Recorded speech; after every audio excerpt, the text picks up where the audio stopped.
What is up, everyone? It is Austin from the BAStart podcast, and another E3's come and gone. And for those of you like me following from home, we got to see 4 days of press conferences before the floor coverage actually began. This year's show started with EA on Saturday, followed by Microsoft and Bethesda on Sunday, the PC gaming show, Ubisoft and Sony on Monday, and finally the Nintendo Spotlight on Tuesday. All 7 events, as expected, had their fair share of headline-stealing announcements. But what company stole the show? You guys, the who won E3 argument is stupid. If you care enough about who won, you're going to drive yourself mad trying to convince somebody else that you're right, even though you're both probably being fanboys and you're both wrong. Because the answer is simple. It's gamers. Gamers win every time. These companies come up in the spotlight and try to win us over with the best they got. And whether it works for you or not, the gaming consumer market still wins. Strong first-party lineups force other companies to take a look at their first-party studios and really push the envelope on what they're doing to compete for your business, Mr. or Mrs. Gamer. A cutting-edge hardware innovation forces other companies to think critically about other untapped markets in the console gaming space. Anyone that truly loves games gets exactly what they want every time someone makes a big splash at E3. Even if you think it's something that doesn't affect you or it doesn't excite you, the ripple effect from the general consumer reaction will force corporate action. So who the fuck won E3? It should go without saying that for this video we're only going to be looking at the 3 hardware manufacturing companies, Microsoft, Sony, and Nintendo, because who else could win? Microsoft's up first. Microsoft opened their press conference with some new hardware, the Xbox One X, formerly known as the Project Scorpio. The Microsoft speakers shamelessly referred to the console as the most powerful console ever made and the world's most powerful console time and time again. With specs like a 6 teraflop GPU, 12 gigabytes of GDDR5 memory, and 326 gigabytes of memory bandwidth, they really mean it. At least most of us are probably just going to take their word for it anyway until we talk to our computer guy. 6 teraflops and 12 GBs and that's... Yep, looks about right. What all that really means is Xbox One can deliver true 4K with 8 million pixels, HDR, wide color gamut, and premium Dolby Atmos sound, to quote the teleprompter that Kareem Chowdhury was reading. Seriously, that's his name. It's Kareem Chowdhury. Now that we're all hungry, they also casually mentioned the Xbox One has a 4K UHD Blu-ray player. Of course, it's compatible with all the current Xbox One accessories, and the Xbox One games will work on it, and da-da-da-da-da. So for Greg Miller, X gonna give it to you. But none of that matters if you don't have a 4K TV, you dweeb. Well, hold my beer, says Mr. Phil Spencer. Mr. Chowdhury goes on to announce current Xbox One games will have enhanced visual fidelity, anisotropic filtering, and faster load times. And super sampling means 4K games look even better on 1080p TVs. After some more not-so-subtle bragging about the liquid-cooled vapor chamber and the most advanced console processor ever, they go on to announce that the Xbox One X is the smallest brick that Microsoft has ever made. That's a good thing. Have you seen the size of the original Xbox? Yeesh. So they pull the veil from the Project Scorpio just like they said they would and give us a little bit more information about what's in it and what it does. Now the showmen at Microsoft thought they would tease you with all this information but withhold the price for a while. But we can jump forward. The Xbox One X will be priced at $499 US. Pause for reaction. That's a good price in my opinion. It was hard to avoid some of the backlash from the price announcement though. The price was leaked at 11:09 a.m. by the Game Awards producer Jeff Keighley in a tweet that instantly divided gamers. Now, I already said I think it's a good price. I do. But I can see both sides of the argument. The biggest one I've heard so far is that if you're going to spend that much money on a gaming system, you might as well just get a PC, and they might be right. I can't change your mind. If that's how you feel and you think your money's better spent on a PC, I wouldn't argue with that at all. I would not tell you how to spend your money. But for the technology that's actually inside of the box that we see, I don't think that's too far off from what I was expecting. I don't know. I'm not super techie spec guy. I don't know the prices for these types of things, but it sounds expensive. It looks expensive.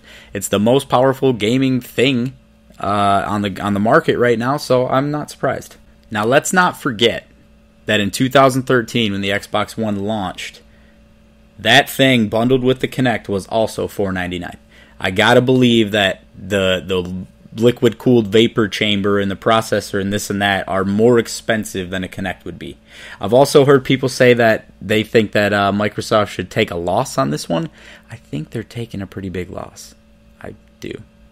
So whether or not you agree with the price, you have to admit that it's going to force the development of future consoles to at least consider bringing in more power, which is going to allow developers to do more things they couldn't have done in the past. So I say good on Xbox. That's a win.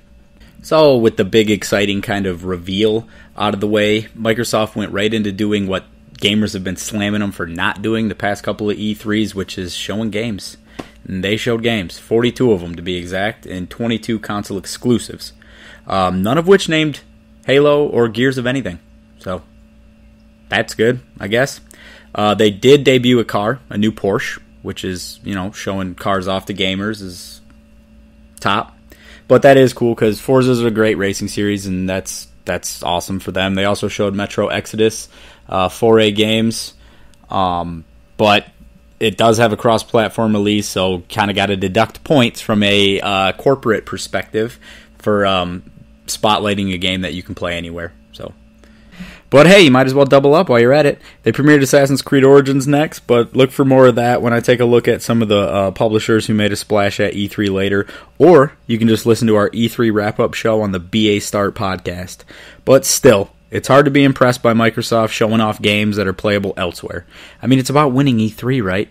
Having these hype moments for your console owners. Announcing PlayerUnknown's Battlegrounds coming exclusively to Xbox got them right back on track, in my opinion. But that's enough going point to point on Microsoft's conference. They showed a handful of games that all look to be independently developed and likely made up a large chunk of that 22 exclusive titles they were talking about. But a good game's a good game. And the previews were good enough to keep me interested, or at least intrigued. Phil Spencer took time during the press conference to say that the Xbox is committed to bringing what he called the biggest blockbuster franchises to Xbox One. That's not really an announcement or anything, but I found it notable. It's at least good to write it down. Seems like a promise to me. Then they showed a new Dragon Ball game, Dragon Ball Fighter Z, or Dragon Ball Fighters, something like that. Looks pretty cool, and maybe they can move on from KI. Xbox went on and on. There was games like The Last Night and Ashen that I would consider highlights from the rest of the show, but I can't possibly go through all 42 games. We finally got a release date for Crackdown 3. That's November 7th, and we learned that Terry Crews is playable after a pretty hype video he did. And a date for Cuphead was announced for September 29th, 2017. And there was also a new Ori game. Ori and the Will of the Wisps, something like that. And last but not least, Microsoft announced backwards compatibility for the original Xbox on Xbox One and Xbox One X, obviously. Similar to the way the 360 games are compatible. And that's big, it's cool, but it's probably not as big as they thought it would be. And they closed out with showing Anthem, the game from EA that had literally the fakest player interaction I've ever heard. It was cringeworthy. Game looks okay, but cross-platform, so Xbox was a bit of a doozy. But the big announcement of the show, the new console, out of the way. We can move on now to Monday night in Sony. Sony opened up with they treated us to a little concert. Little concert and light show with some water. After that, they revealed a new Uncharted game called Uncharted... Where is it? Somewhere. Hang on a minute. Uncharted: The Lost Legacy. Then... immediately following that, Sony did what we're used to seeing Sony do and showed us games. Yes, lots of games. Gameplay of Days Gone should eliminate any worry of it just being another zombie-spraying action game. We saw maybe a few too many QTEs if you ask me, but the story seems solid and the acting and facial animations are both phenomenal. It seems to be a game that changes the way you deal with large groups of zombies, or at least gives you other options to survive. Unfortunately, Sony didn't put a date or a time window on screen for this one, so we're going to need to wait for that. What we do know, however, is Sony made a mistake one way or another when a montage trailer on the PlayStation YouTube channel accidentally displayed a release date of December 29th, 2017. Then again, mistakes like these do happen, and I've read reports of the hands-off demo on the show floor experiencing issues. This really isn't relevant to the press conference, but for my money, I'd say this is one of the 2018 games Sony said it would focus on. 2018 at least, that is. Same as Microsoft, showing too many games that were released multi-platform doesn't go a very long way in trying to steal a show, if that's what they were actually trying to do. But showing off Monster Hunter Worlds helps. That game looks pretty sweet. Perhaps Sony's next announcement can be considered its biggest. It certainly was a surprise. Shadow of the Colossus is getting a full remake for the PS4. No details besides the release window of 2018 were revealed on stage, but we later found out that there would in fact be some new control options, although the game is otherwise the same. That means no new content that wasn't in the original game. I don't know if this announcement got the reaction Sony was hoping for, though. It was kind of weird. There was a decent round of applause, and then we got to see a shot of the crowd where everybody just looked bored. It was bizarre. Next, they showed us a story trailer for Marvel vs. Capcom Infinite.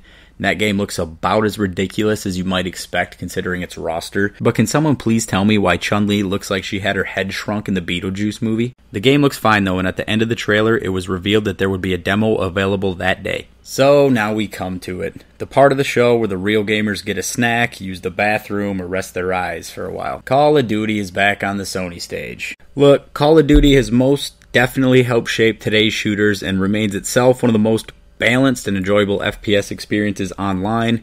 The stories and production are engaging and exciting. This is going to be another smash success. We just know they're coming. We just know it. Even I'll buy one every few years to get my FPS fix in, but that's it. It's really just not even worth talking about it anymore. You know the online's going to be great. You know the story's going to be good. You know some people are going to love it. You know other people are going to hate it. It's the same thing every year. It's a different game, but it's the same thing. Huh? Oh, is that over? Cool. Skyrim just won't die, ladies and gentlemen. Fucking bug. There's a fly flying around. You fuck off, mate. I said fuck off. Right. So Skyrim's back, leading a pack of actual VR games, not just experiences from Sony. Games like Skyrim and Starchild are there. Somehow there's a third-person perspective VR game coming. I don't know how that's going to work, but it looked neat. That's Starchild again. The Impatient is a game that looks like a horror suspense type deal. Looks pretty cool, I think. I hope. I have high hopes for VR. I just don't like to see the experiences and punchline games like Final Fantasy 15 or Monster of the Deep Final Fantasy 15. I don't even want to ask. I don't know what's going on here. Something has to be going on somewhere else, and I don't know what it is, and I'm okay with that. I don't know. Staying away from that one. There's a first-person shooter in VR now, and Moss is a game about a mouse, so that's cool. Nice little VR block from Sony. It's good to see they're still committed, unlike to the Vita. R.I.P. But the Vita is for life, and we all know that. We got a nice extended look at God of War again. It looks pretty good, pretty crazy. Kratos ripping off demon head type thingies while nurturing his boy, perhaps. A little bit of story element in there too. That looks cool. Again, though, early 2018 seems to kind of be a trend for Sony, at least this year. Except for with Detroit Become Human. Just saying, Detroit. They didn't even bother giving that game a date. That game looks fucking amazing to me. It looks like one of my most... It's probably my most anticipated game coming. Who knows when it's coming, but it's my most anticipated game.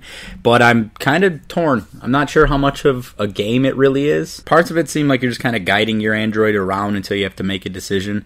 But still, again, probably my most anticipated game. And I can't wait for that one to come out to see more about that. And not just because it's based in one of America's greatest cities. Especially sports cities. I'm just saying, the game looks great.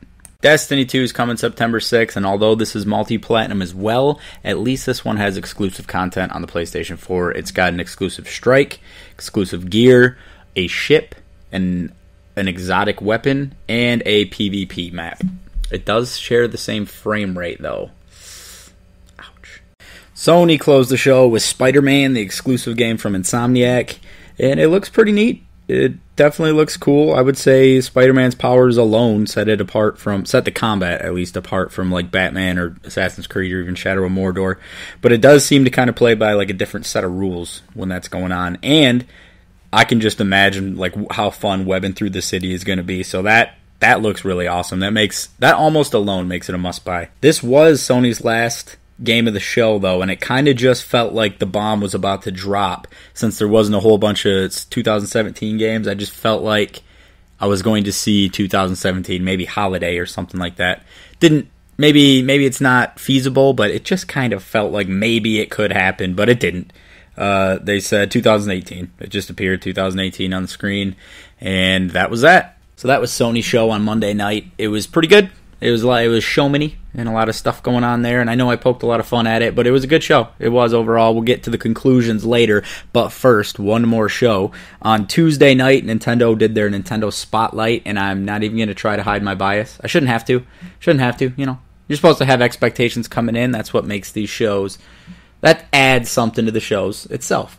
So, Nintendo was most definitely my most anticipated show. I thought they had the most to gain. I thought we were going to see some really good stuff. But, we'll find out. So the Nintendo Spotlight is a bit different from the traditional E3 press briefings in that they stream like pre-prepared footage and they do all their announcements on a screen instead of on stage. But honestly, I don't even care how they do it as long as they show me what's coming for my Switch. The opening montage revealed that Rocket League was going to be coming, so that's pretty cool. It's not new, but it's cool. It showed Pokken Tournament, it showed FIFA 18, Splatoon 2, and ARMS. ARMS was already out at this point, but still, very nice little montage of what's coming on the Switch. And then Reggie Fils-Aimé came on stage. Came on screen, I should say, in front of a green screen. It's definitely worth noting that this was sort of a shorter, more fast-paced presentation than what we'd already seen on Xbox and PlayStation. PlayStation had the whole theatrical experience going on. This was just supposed to be a video that was just going to run through real quick, show us what to expect, at least in 2017. So let's take a look at what we got. Boy, Reggie's body's not looking so ready anymore, huh? So first they showed Xenoblade Chronicles 2. Cool game. Lots of story, lots of characters, there's a lot of designers we learned at the end of the video. But also a lot of confusion probably if you're not familiar with the first game. Very anime-like, it was popular, but it's confusing. Good game though. I'm sort of excited to see if it's something that I could get into. I know the first one was intriguing to me. I just never wanted to buy it for my Wii U, because who would? Immediately following that announcement, we got our first look at a new Kirby game coming in 2018. So that's cool, I think. Just don't have a lot to say about it. I probably would have been pretty excited about 20 years ago. But, someone somewhere is happy, and that's all that matters. Then my boy Shinya Takahashi came on screen, and I'm not going to lie, I got a little bit nervous. He started talking about more multiplayer games and highlighted using the Joy-Con sideways to kind of play, which isn't necessarily what I want. That's cool, but my big wish for Nintendo, in contrast to Sony and Microsoft, is sort of showing me the third-party things, the way I play games on those, with the portability of a Switch now, and it didn't seem like that's what they were talking about. Didn't seem like that's what they were going to deliver on. But I don't know what I'm worried about. Here I go and just getting ahead of myself again. I'm sure we'll get that soon. Where's my pills? So the Pokemon boys, the boys over at the Pokemon Company, have been busy. They already announced the Pokken Tournament Deluxe prior to this, but then they also announced a new mainline Pokemon game for the Nintendo Switch. They say it's in development and will launch sometime in the future, but who honestly knows when. They probably have to come up with 400 new Pokemon first with nonsensical backstories like the burnout light bulbs in the world all grow legs, maybe, and then become numbered 643 and all have the same exact backstory. Anyway, yay, Pokemon! I'll probably get it. Disclaimer, Nintendo is mostly showing games that will release in 2017 at this year's E3. Except for this next one, Metroid Prime 4. No release date, no footage, just a teaser. But that's cool. Very cool. Moving on to the Koei Tecmo crossover game, Fire Emblem Warriors. There's an evil dragon, and heroes appear from other worlds to join forces. There was no gameplay, but they gave a launch window of fall 2017, so we're back on track with the dates already. We are just moving right along through the Nintendo Spotlight. Maybe a little bit of a spoiler, but next they announce Yoshi. A new Yoshi game. This time, Yoshi seems to be a toy running around a kid's room, maybe. I don't know. I'm not one for tiny dinosaurs. I do know the launch window of 2018 makes this the second straight exception to their rule since their disclaimer, but hey, who's counting? As previously announced at the Bethesda conference, there's going to be new gear in Skyrim that's all Zelda themed. That actually looks pretty sweet for the Switch version of Skyrim. That's going to be kind of cool. And speaking of Zelda, There's 2 new DLC expansion packs for the Breath of the Wild. You got the Master Trials, that's pack 1, and the Champion's Ballad being the second pack. Pack 1 is going to launch June 30th, and pack 2 will be available in holiday 2017. And I don't want to talk about amiibos. Quickly running through the rest of Nintendo, it was pretty short, like I say. Mario and Rabbids Kingdom Battle is what it's called from Ubisoft. That's exclusive for the Switch. That's going to launch August 29th. Rocket League is coming to the Switch, which is sweet. That's going to have full cross-platform play, cross-network play on platforms, so that's awesome. That was my phone. That's Xbox, it's PC, that's all of it on one, except for PlayStation. Talk about that later. Also, the Switch version is going to have exclusive items like cars and all this kind of stuff. And last, Nintendo showed Super Mario Odyssey. Odyssey. That releases October 27th, 2017. That's cool. I know a lot of people are excited about that. And you saw some more. That's really cool, and I'm really happy for you. So that's it. That's 2017 E3 for Nintendo, Microsoft, and Sony. Now it's time to get to it. Who won E3? The Nintendo press conference, you may have noticed, I was upset with. But we're not going to talk about that right now. I just finished that, so I'm a little hot on it. But first things first, I have to talk about the predictions, because the predictions matter. This is what we needed, in my opinion, from each show. Or this is what I expected. I expected Xbox to show games. They did that. I expected them to have at least one AAA exclusive from first party and one third party at least. That was going to help. That was going to be big. Obviously, we're going to see Scorpio. Turned out to be the Xbox One X. Something to innovate the interface of some kind. They like to do that. They didn't move on from the whole one thing and changing everything. I expected that. Honestly, I expected a down year from PS4 because of the amount of games that they released at the beginning of the year already. Just doesn't leave a whole lot for the end of the year, and just for what they were talking about, I actually thought they kind of showed their hand last year. I think they kind of realized they showed their hand last year, and they didn't want to show a ton of games that were too many years out, or just not ready for the show yet. So I expected a sort of down year. We'll see. And Nintendo. From Nintendo, I expected to see Switch games. Third-party games are being brought over, ports, collections, whatever. Wanted to see some Virtual Console. I thought we needed to see that. I thought the third party needed to outweigh the first party. There was obviously going to be first-party stuff. We already knew Mario Odyssey was coming, and they're probably going to announce a couple more things. We knew that, but I was expecting remember that big list of third-party developers that we got teased with? That's what I was expecting. I was expecting them to take this and make it our grown-up console. I wanted that. I don't think it's too much to ask from anybody, but hey, we'll see. So, Nintendo. Hard to collect my thoughts, even though I did collect them on this piece of paper right here. But, I thought they hit with Rocket League and the cross-platform play, that's a big thing, and it's surprising from Nintendo, honestly, especially and we'll get into it when we get there, but Sony's not even doing it. That's a big deal. That's a really big deal to let other people, maybe using voice chat and this and that, come into your world, into Nintendo's world, and actually do that. But that's big. I like that. I like seeing FIFA 18, honestly. I'm not big on that. I don't know if I even care. I'm not a soccer fan, but that's a third-party game that is just that. The option, the ability to take it somewhere and play it like on the go or whatever, have that instead of the ridiculous mobile games that we get these days, those aren't quality games. I want quality games on the go. FIFA 18 is going to be a quality game. So that was exciting. I like that. The mainline Pokemon game, that could work. It remains to be seen exactly what they'll do. I'm not a Pokemon fan. I was when I was a kid. If I have any nostalgia towards Pokemon, it would be just the first 2 generations. I'm not into the whole other Pokemon. I don't follow it. I don't know what the hell's going on, but that could work. That's cool. Metroid Prime 4 being announced. That was awesome. That's big. They announced it, so it's years away probably, but that's awesome. The DS version, or the DS game they announced, they didn't do it at the actual conference, so kind of doesn't count. We're focusing on conferences and who won E3.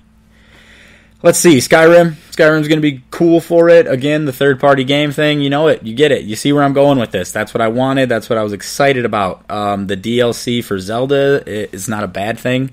Both of them are coming out this year. That's good. Mario's coming out this year. That's good. Not something I was looking forward to myself, but the fact that it's coming out this year is great for them. It means that the Switch is going to sell, but it's already sold. So anyway, what I thought they missed on, it wasn't the games itself. This one I actually wrote some shit down for, so this is going to look a bit weird, but hey, it's not the games itself. It's the kind of games, I said. Personally, I don't want Yoshi, I don't want Kirby, I don't want Mario. Those are fine to give to people and keep making them and do all that, but I want to see Sony step out of what they've been doing. I want to see that they're actually learning from mistakes, similar to the way that Microsoft seems to have learned from some mistakes. I want them to make it the grown-up console and have all these great games, I don't want to swear too much, on the Nintendo Switch, ready to play, available, multiplayer, however they want to do it, that's fine. But I also want old games. Where is the Virtual Console? Nintendo didn't even mention the Virtual Console. They've already pushed back the Nintendo Online thingy with the subscription and this and that, but no Virtual Console today. Just say something, please, about that. I know the Nintendo Switch is new, but there is still a group of gamers that want quality games with the ease of access that the Switch has. I think I'm repeating myself at this point, but that's just the way it is. And multiplayer games, or for this to be a family console, I think the peripherals and the accessories are a little too expensive. I get, though, turning the Joy-Con sideways, but it's not comfortable. I mean, how many serious games are you going to play on a Joy-Con sideways? I thought that Nintendo missed the mark on this one. I thought they took a step backwards, in my opinion, and now I'm not regretting my Switch, but it's getting a little close. I'm worried. I'm worried that maybe I'm not going to see the games I thought I would see on the Switch. And if that's the case, if it's another one with the lineup that the Wii U had, everybody already knows. Everybody already knows what that would mean. So that's bad. Nintendo didn't do great. I'm just say that right now they are out of the race as far as I'm concerned. Here's the other thing. I know when a lot of people look at E3s, they say they don't like to look at what wasn't there, just what was there. Well, for Nintendo, what was there wasn't enough for me. And it is because expectations. You have to have expectations. You have to understand what these companies are going through. You have to understand the past few years of their lives to see if investing in their company by buying their products is worth it.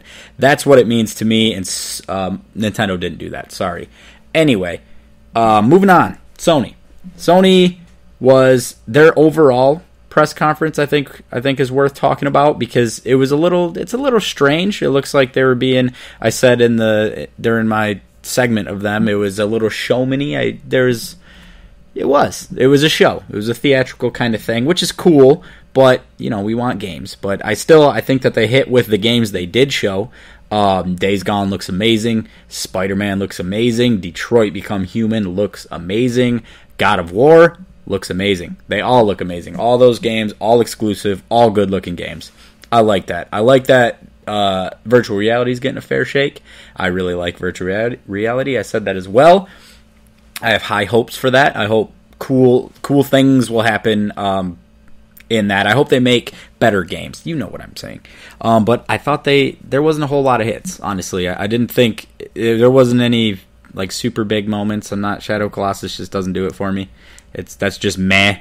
But I thought they missed, honestly, with Uncharted being the big feature. I don't know that people are super excited about Uncharted anymore, and maybe it's unfair. I just kind of feel like it's sort of starting to be a tired game. Kind of like you'll notice later when I mention Halo and Gears of War and stuff not being at Microsoft was actually a good thing. I feel like it may have benefited them to not show that and maybe put one of these other games that we didn't see on the stage, even though why not? We're already talking about 2018 games the entire time. They showed us a lot of 2018 games. They missed with that. Too many of those, not enough this year. And if you're going to do that and just do the hype thing, they did it last year, to be fair. They had a lot of games that came out early in 2017, but They showed a lot of other games, like we saw Death Stranding last year even, and what else? We saw Final Fantasy VII Remake. They showed a lot that wasn't coming out, so I don't know why they couldn't have done it this year. Just in my opinion, it kind of made the show a little bit stale. I don't know why. They gave us great games. I don't know. The presentation was a little strange. The zombies coming down and the musical things and it almost maybe seemed like all the interaction. It's not interactions, but all the theatrics going on around the theater sort of maybe made the crowd a little bit tame. Sort of maybe, I don't know. They just weren't moving. There wasn't. Normally when I see Sony's E3, I like to call it the fanboy conference. Sorry, but like there's some serious cheering going on normally in the last couple of years. This year it wasn't that way. The Shadow of the Colossus got almost no reaction. I was watching a separate reaction to that, and the people reacting on camera they were getting crazy, and then the crowd did nothing, and they actually started yelling at the crowd. Like maybe they weren't excited. I don't know. Who knows? I also think they missed with the VR as well, even though I say I like that it's getting a fair shake and all that, but it's just clear that we need some kind of new peripheral. It's a little bit crazy when you see the new Doom game coming out and you're basically teleporting yourself all around and then shooting stuff. Anybody with a PlayStation VR like myself knows that there are no analog sticks on that, so there's no way to actually properly move. It's going to be confusing if they want to do stuff like that, and I realize that you've already spent a lot of money, even on the Move controllers themselves. But we do need some kind of new peripheral if we're gonna have any like serious games coming out for that. You got to be able to move on there. Other VR has that, so let's do it. Get that in there. But they didn't. Nothing for that this year. No new hardware innovations at all, which is fine because that gets a little stale too. Microsoft did theirs. They were the only one that did any hardware this year. Kind of neat, but. With that, there was sort of an overall lack of announcements at Sony, period. Sean Layden was on stage twice, I think, and he wasn't saying anything. I mean, he was just welcoming people, saying thank you, reminding us of early this year games, doing that kind of stuff. But that's cool. I think that Destiny exclusive content, it's good for Sony. It is. And I mean, it's good to show, but it's bad for gaming. I really hate that. I'm happy that was the only exclusive content for a multi-platinum game that we saw. I think that has no place here. There's big issues with that and with the Xbox One X being able to run games at higher frame rate. But Destiny's, we've probably already heard this, now being locked at 30 even on the Xbox One X. People are saying that's because they're in bed with Sony. Whatever the reason, it's bad for gaming when we start, because I got it here, you can't play this. I don't buy that. I don't like that. They also don't allow cross-platform gaming. They are not on board with Microsoft and Sony and, well, what else? I mean, PCs, Microsoft. But they're not on board with that, which is kind of annoying. Especially, again, considering even Nintendo's doing it. Nintendo has long since been the stickler. They're not going to let you play like that. They don't want you to. But there's a couple of interesting articles about that you can read. But all of that is kind of negative. A lot of that isn't for the show. The show itself, again, the games were good. Shadow of Colossus. A lot of games not there, though. Bloodborne 2, people wanted to see. Nothing. I don't know if you can get too mad that you didn't see games again, but still, Bloodborne 2, maybe that one, because who knows. The Last of Us 2 wasn't there. Final Fantasy 7, Shenmue 3. Was there Crash? No Death Stranding, no Kojima, nothing like that. I think the show, after it ended and I was watching it, it just sort of seemed to fall short, probably because there's no announcements and I was just kind of waiting for something that never came. Good show, though. It was a good show, just I don't think it was the best. It might have been good enough, though. Before I say anything else, I want to point out that I realize I keep saying multi-platinum, not platform. Oops. Anyway, Xbox went first. I thought they hit with the new console. It's kind of obvious. I mean, it's huge. I'm sorry, it's not huge, but it's big enough. It's a powerful console that is essentially optional, which kind of it confuses things in the end. You don't know if you want it. You don't know why you need it. But some people do, and there's always the potential, and I don't know if this is a good thing or not, but just showing it in the way they did it was good, but there is potential that it could just kind of be parlayed into a brand new thing, which may not be a good thing. Who knows? I don't know. They definitely hit by focusing on games. It shows that they're changing every year. For the past couple years, Microsoft has kind of been getting shit on for not showing games or not showing games that people want to play, not having enough exclusives, keeping the same tired old franchises in rotation, this and that. That didn't happen this year. They had no Halo, they had no Gears. That's a good thing. I don't know why anybody would be upset that those games are coming out. It's just that taking up spotlight during the show causes issues for some people for some reason. But instead of that, they announced PlayerUnknown Battlegrounds. That's a good game. Everything I hear about it looks or sounds great. The game looks great. It's fun to watch. I can't wait to play it. I don't have a gaming PC, so I'm super excited that I'm going to be able to play it on my Xbox One. That's another thing. A lot of the ID at Xbox games, a lot of the other games like Hello Neighbor, for example, is a game that my son likes to play. And when I let him play it, I have to crank the graphics and everything down. So being able to have that on Xbox now is a good thing. It's not a bad thing being able to play those games in multiple places. As long as there's not content on one that's not on another, I'm fine with that. Sounds great. They showed Crackdown 3. They announced the release date for Crackdown 3. That's this year. Cuphead's coming this year. A lot of games coming this year that are good. They seem to be kind of leading the pack, I guess, in multi-platform gaming, which is a good thing. They focused on that a little bit during the conference. Just another hit, in my opinion. Backwards compatibility for the original Xbox One, or see what I did? For the original Xbox is cool. Who knows what? There's not going to be that many games, probably. The licensing, having to relicense these games and resell them that's going to cause a bunch of issues, I imagine. So probably not a ton of games, but whatever ones we can play are probably going to be good. Honestly, I thought they missed with Sea of Thieves. I thought they spent a lot of time on Sea of Thieves. They have the past 2 years, and I've heard a lot of people online that are excited about it. I haven't talked to a single person in person that thinks it looks good. I think it looks dumb. I'm not into that. So that, for me, definitely could have done without that. But that's just kind of nitpicking.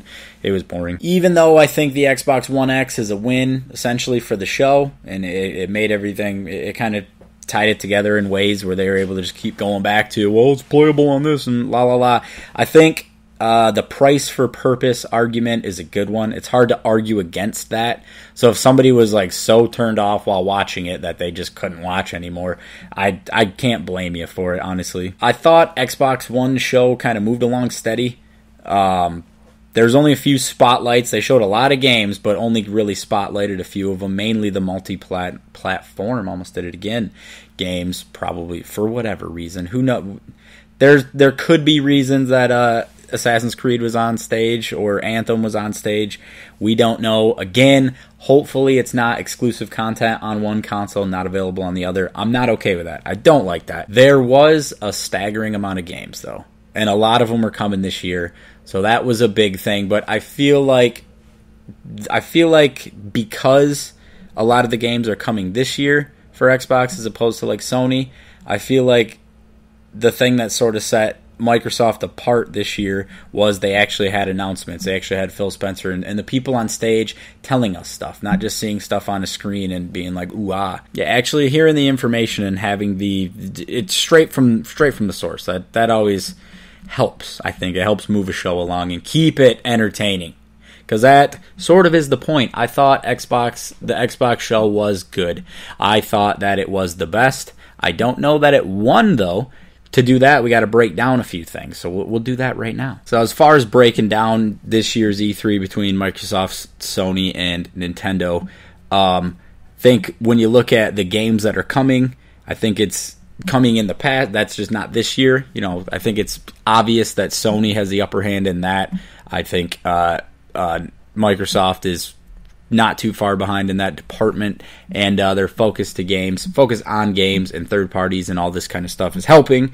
And Nintendo, I'm hoping, but didn't see it. I don't know. They showed Yoshi and Kirby, and so that's that. Games coming this year, though, I think Nintendo actually, they pull it out with Splatoon and Mario and this and that. Xbox isn't too far behind, though, with Cuphead, Crackdown, and Forza. I think those are better. I think those are more exciting for me. I'm more likely to buy all three of those than even both from Nintendo that I named. There's more games coming, but those are the important ones in my opinion. I don't want Mario, and I don't want Forza. And PlayStation, they're good, but it's about the future for them. Announcements, Xbox made more announcements. They had the console, backwards compatibility, some exclusives, talking about the multi-platinum stuff, and they didn't mention that they have partnerships with third-party companies, but it was implied. Nintendo announced Pokemon and cross-platform. That's good. PlayStation announced Shadow of the Colossus, pretty much. And as far as companies advancing themselves, because I think that's important, it's about fixing your perception. It's most definitely about the last couple years for Microsoft and Nintendo. I think that Microsoft is still doing a phenomenal job of recovering from their former boss. Phil Spencer's got them going in the right direction. They're doing things right. Every show since then with Phil Spencer has been better and better. So that's good. And this show was really not really an exception. Sony doesn't, for them, it's about just staying pat, doing what they're doing, keep doing it, and maybe throwing a little surprise here and there. So they're doing good. Nintendo, there's really just no signs. You can't know yet. They're not saying anything. They're showing us the games we knew we were going to get. And it's alarming to me. I don't see how other people aren't alarmed. I don't see it. We need some more third party on Nintendo. Everybody's been saying it for years, and we saw a third party crossover, and then there's Rocket League. But Xbox takes the cake, I think. Microsoft had the best showing at E3 this year in terms of the press conferences. It was the best show, and it was the most exciting, most entertaining. And I'd have to say Sony was second, and forget the numbers. Nintendo didn't make sense to me. Nintendo didn't belong. They need to stick with doing what they're doing. Then just do their shows other places, and then we'll do that there. Sony has PSX to look forward to, so that's going to be great. Microsoft just has Gamescom. Whatever they show there will be cool. But it was exciting, and I expect more of this in the future. Better shows. It wasn't the best E3 this year, but it was good. And I'm excited for gaming. I think everybody should be. So that's it for this video. If you liked it, please like and subscribe. That'd be great. Please also go to the BAStartpodcast.com. That's BAStartpodcast.com. Check us out on Patreon. Please support us. We could use it. We like doing what we do, and we want to keep doing it for you. Also, all the information is behind me. I think you can see it. Twitch.tv/AG. The OG is me. My brother is Twitch.tv/Bazookia. Very entertaining guy. We like doing this. We like doing it for you. Have a good one.